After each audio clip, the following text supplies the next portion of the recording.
Les cours du pétrole poursuivent leur ascension, avec la bénédiction de l'Organisation des pays exportateurs de pétrole et de ses alliés, OPEP+.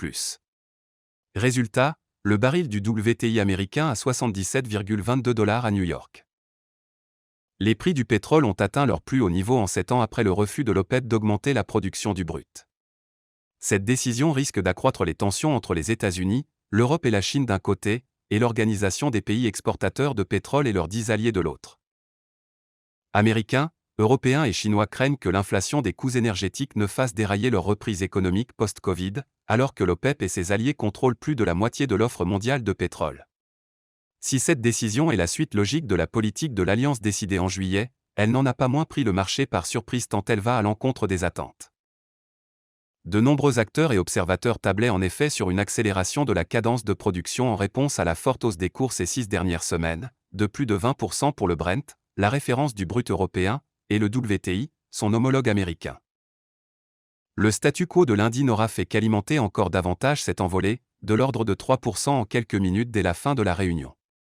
En atteignant respectivement 78,38 $ et 82,00 $, le WTI et le Brent retrouvaient des sommets plus vus depuis respectivement novembre 2014 et octobre 2018.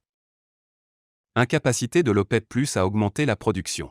Évoquant dans un communiqué les fondamentaux actuels du marché pétrolier et un consensus sur ses perspectives, les principaux pays producteurs de pétrole ont donc choisi de reconduire leur stratégie d'augmentation modeste de la production mensuelle en ne réinjectant que 400 000 barils par jour de plus sur le marché pour le mois de novembre.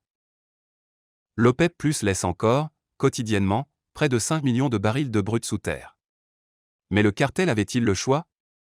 Car de plus en plus de doutes se font entendre sur la réelle capacité de l'OPEP+, OPEP+ 10 alliés, à pouvoir augmenter la production à un rythme plus soutenu. La plupart des membres respectent parfaitement les quotas, voire produisent moins que ce à quoi ils ont droit. Pour un groupe plutôt abonné au dépassement, cet indicateur suggère que l'OPEP+ est déjà proche de ses limites en matière de hausse du volume, même si elle affiche encore une réserve de production quotidienne de près de 5 millions de barils. Les membres de l'Alliance de producteurs ont par ailleurs convenu de se retrouver le 4 novembre.